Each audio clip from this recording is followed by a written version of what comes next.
What can I give you a sneak preview of? This gun in my hand.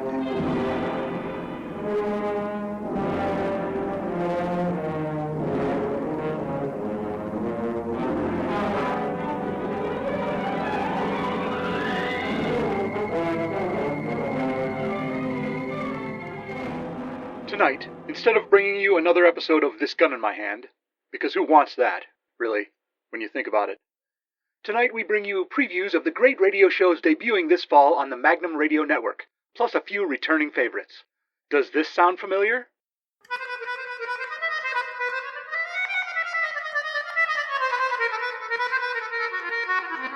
With his faithful Filipino valet Castro, Writ Breed crusading publisher outwits criminal masterminds, placing himself in peril so that gangsters and lawbreakers may feel the pinch of justice in the jaws of the Emerald Ash Borer. Crawl with Writ Breed into another thorny adventure. The Emerald Ash Borer flies again. Hurry, Castro. We're out to crush the produce stand bombing protection racket. I thought we already crushed that racket. We did. It's either copycats or somehow they came back. Seems like a niche market to target with protection racket tactics. Irregardless, they're doing it again at some of these new fruit stands around town. Have you noticed the unusual names they use these days? They've targeted stands called mango, lettuce, cookies, cherry, cabbage. I guess they like to specialize in one fruit or vegetable at each stand. Ash, I don't think those are produce stands. Sure they are. With the exception of cookies, that must be a bakery. But they received the same kind of bomb threat from the protection racketeers. No, I think they're banks. What? Yeah, there's so many banks with similar names these days. First National Bank, 18th National Bank, 157th State Bank, 5/3 of a bank. People can't remember the number in their bank's name. To make them more memorable, these new ones are using slang terms for dollars in their names, like lettuce bank, cabbage bank, cherry savings and loan. You may be right. I guess 20 past 4 was one of the last numbered names before they moved on to slang.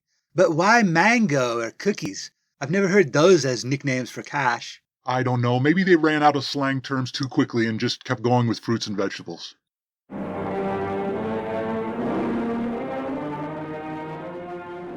The Magnum Radio Network's funniest speechless duo returns this fall on The Mime and Monk Show. Monk took a vow of silence. Mime keeps mum because it's his job. They're solving mysteries with special guests like everybody's favorite buddy cops, Doberman and Collie. Here's a taste of what's in store.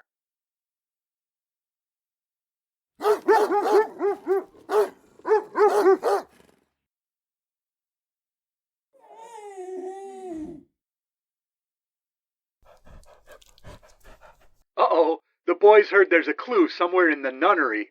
Who's going to put on a dress and quietly sneak in there? I guess that leaves either Mime or Monk. Good point, Mime. Monk's already used to wearing a gown all day.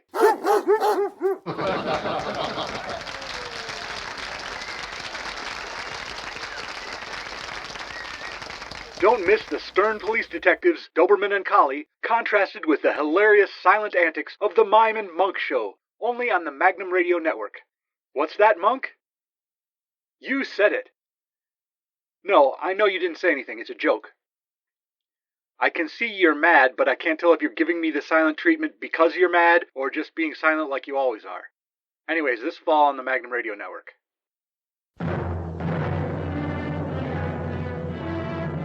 Say, kids, if you're listening to the Magnum Radio Network, you must be bright and observant, probably an above-average student. I'm sure you've seen the new Treasure X toys at your local general store or at the soda fountain. Did you know that some packages marked Treasure X contain pieces dipped in real gold? Why, if you... Pardon me, Bill. Could we have a word? Sure, Sam. What brings you all the way down to the studio from legal? Violation of trademark if we... No. I'm not saying the letter X. I'm saying the name Rex, which I believe is Latin for king. Treasure Rex. So we're not violating any... Latin kings? No, I don't think gang members will be angry at us for almost mentioning their names.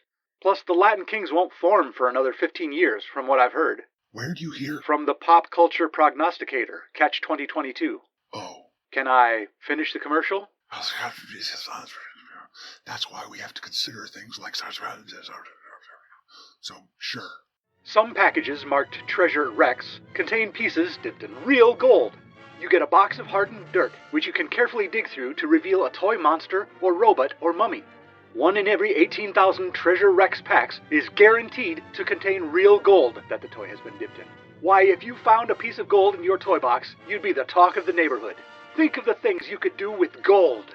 Gee, Connor, with that gold you can pay off your brother's gambling debts. Or your mother can afford to get that growth removed from her neck. Nah, what good is that if she's in jail? Use it to settle your parents' back taxes. Maybe you'll have enough left over so your sister could buy a shoe. Get out of here. Who let them in the studio? Anyway, you kids listening at home, rush out and buy one of the many wonderful Treasure Rex packs in stores today. You are guaranteed a chance at finding real gold. Value of gold-plated objects varies. See your local pawnbroker for details. From the rugged Indian Territory, a gangly young dandy in a plaid waistcoat that nearly matches his checkered breeches rides on a mission of mercy. His battered medical bag strapped to the horn of his saddle, clanking and bouncing awkwardly against his hand, which he keeps wrapped around the horn at all times, because he's not much of an equestrian. Also, he has a gun strapped to his hip. This is the Gun Doctor. Gabriel Beverly Stalinsky, M.D., was the gun-doctoring frontier metalworker who roamed the length and breadth of Oklahoma, plus the northern area of Texas known as the Potholder, and occasionally Kansas when he had to lie low for a while. Friend and healthcare provider of last resort to Indian and white man alike, only those and no other ethnic groups, the best gunsmith in the lawless West of the 1920s, this legendary figure was known to all as the Gun Doctor. Say, I've heard of you. You're the traveling doctor who's also a gunslinger. You got here just in time. That's a common misconception. People call me the Gun Doctor because I repair firearms. I thought you were an MD. Right, metallurgical doctor. Well, there's no other doctor in the county, and this lady needs surgery. Are there any nurses or dentists or barbers in town? No. Veterinarians? No. Boy Scouts? No. Chiropractors? No, come on. Nobody else wants to cut into her and get blamed if something goes wrong. She won't last another 10 minutes unless somebody does something. Very well. Thank you so much, Dr. Stalinsky. I feel much better. That growth on my neck kept getting bigger and bigger. I'm glad I could remove it, and glad you could afford it. Who was that masked man? I didn't get a chance to thank him. You can still thank me, and I'm not wearing a mask. I'm sorry, I wasn't talking about you. I mean that distinguished-looking gunman on the white Charger. Oh, him. That's the Roan Ranger. What happened to Salvatore, his roan-colored horse? I don't know. Lost him in a game of whist. Who knows?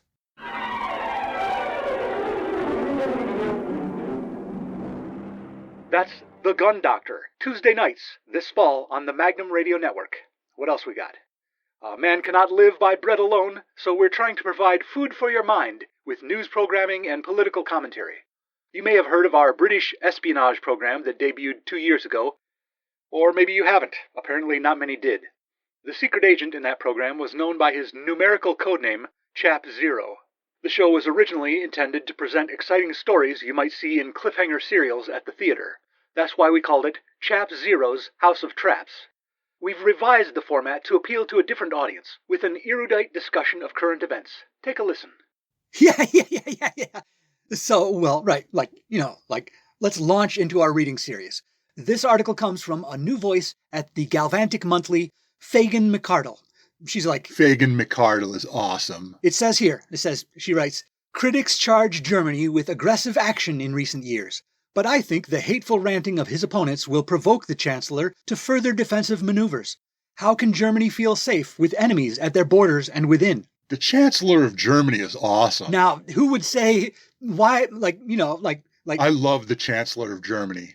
I'm saying this sarcastically. I don't actually love him or think he's awesome.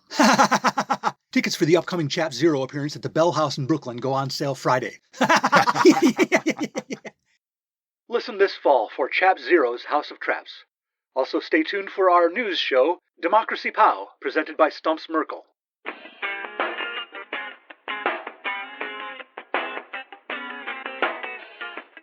We have Captain Freedom in the studio today. Tell me, Who will you be punching on the cover of Speed Comics this week? It's a fascist, Stumps. I'm punching a fascist. Good. That's all the time we have. Tomorrow we'll talk about the team-up between the Star-Spangled Kid, the Liberator, and Yank and Doodle, the twins from Prize Comics. Will there be punching? Who will get punched? Listen to Democracy Pow to find out. And don't miss our groundbreaking new show this fall, Chick Quasar, Space Stevedore. That might have been difficult to hear because I was recording it in the shower stall, but his profession is Space Stevedore. With his trusty robotic canine, Boston Dynamo, Chick Quasar roams the space docks and solves mysteries when he's not busy offloading astro cargo from rocket ships. Down, Boston, down. Easy, boy. Shall I eliminate the threats within target range, Chick? No, what threats? Those are passengers disembarking from a ship. I don't want you eliminating any threats unless I give you explicit instructions first. Got it? But surely that micro-human near the gangplank should be... No.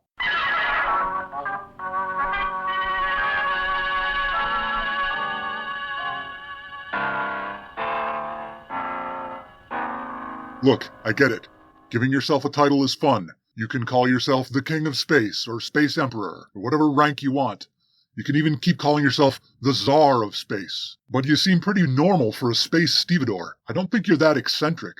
Who said I was eccentric? You called yourself Chick, Queer Czar. No, you got it wrong. That's my surname. Quasar. Queer Czar. No, Quasar. Quasar. There's no letter R in the first syllable. It's a thing you find in space. A quasi-stellar object. Kind of a active galactic nucleus with extreme luminosity. Oh, Quasar. Why didn't you say so? Get out of here. Might I ask for clarification on your first name, Mr. Quasar? Yeah, the name's Chick. I'm sorry, I'm not sure if I'm hearing you correctly. Is that chick, as in a bird that has not reached adulthood? Or chip, as in potatoes sliced into baton shapes and deep-fried? The bird one. Chick is a diminutive form of Charles. Yeah, when people use my full name, it reminds me of my mom yelling at me. Charles Cooper Quasar, when are you going to clean your room, your cabin, and your spaceship? Because we live in space. Could have settled down on a space colony, but we're all rangers going around the galaxy. Your mom and dad are space rangers. Why am I explaining this to you? Clean your cabin.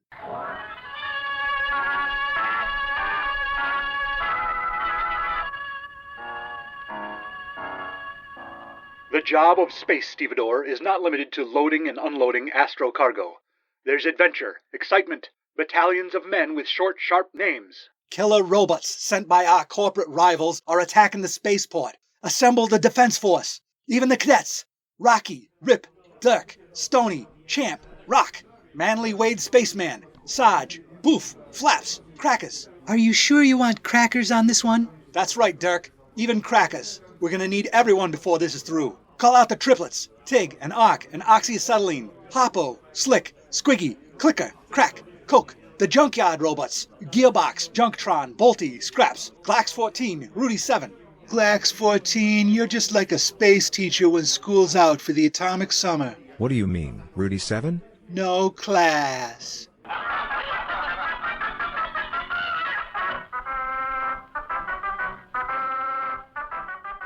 Chick Quasar will excite and entertain, but he'll also make you think. We have an opportunity here, Dirk, and we don't want to blow it. What do you mean?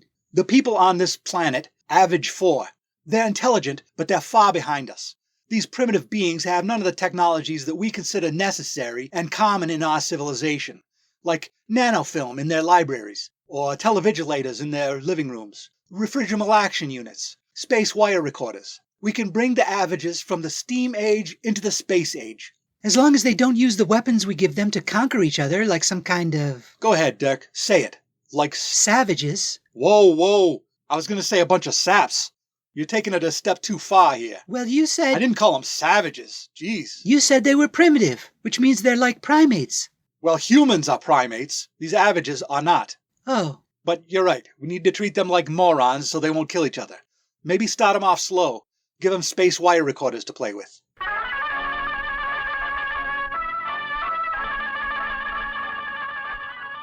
We'll drop off this load of robot parts on Europa, and we'll be back here in 3 Earth months, Chick.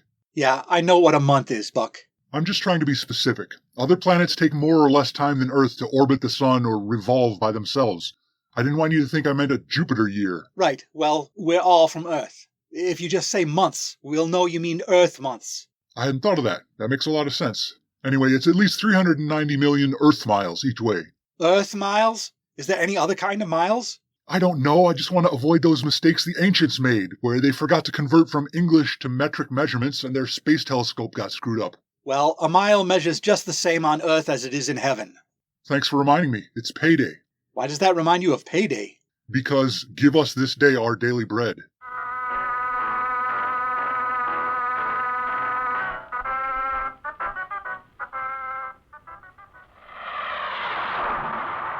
That's all the previews we have for you, but we have one last surprise. Although the Magnum Radio Network is known for its radio dramas and comedies, you'll enjoy our music programs as well. Here's a number by Public Ornery, those rowdy prospectors, Crotchety G and Hazy Haze. 1939, a number, what a summer, hey now, that's a big band drummer, melody on your lips, fisticuffs in your soul. Ladies and gentlemen, listen to I'm kissing y'all, swinging while I'm singing. I'm not gonna rent you, did you get that lengthy telegram I sent you? Everywhere I went, I've been cognizant, there's villains wearing black hats, making bad puns in arroyos and canyons. Trying to steal is what they want. Trying to steal what they think they need. Yes, sir. The freedom to rob leaves you and me broke. We got to fight the rascals that flee. Fight the rascals. Fight the rascals. Fight the rascals. Fight the rascals. Fight the rascals. Fight the rascals. We got to fight the rascals that flee. Bing Crosby had a memorable voice, but he never meant shucks to me. A stern disciplinarian to his kids. Simple and plain. To heck with him and John Wayne. 'Cause I'm grizzled and proud, and I've been prospecting across the cross-section of these here United States. Hold this pickaxe and this lamp. Most of my heroes don't appear on those stamps. Now, I ain't the biggest, baddest brawler in these here parts. That's why I leave the head honcho villains to heroes like Hoppy or Roy Rogers. But wherever there's villains, you can bet your boots there's a few runts that hang on to their coattails. Those are the rascals that turn tail at the first sign of trouble. I can handle those ones. You take care of the tough ones. I've got to fight the rascals that flee. Fight the rascals. Fight the rascals. Fight the rascals. We got to fight the rascals that flee. Be careful with that Victrola, son. You don't want to scratch the record.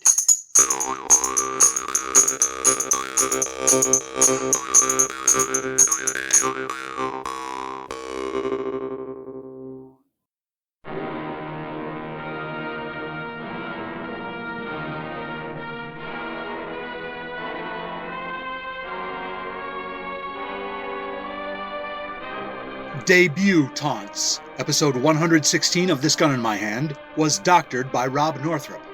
This episode and all others are available on YouTube with automatically generated closed captions of dialogue. Visit thisguninmyhand.blogspot.com for credits, show notes, archives, and to buy my books, such as Little Heist in the Big Woods and Other Revisionist Atrocities. What's coming your way next fall? This Gun in My Hand!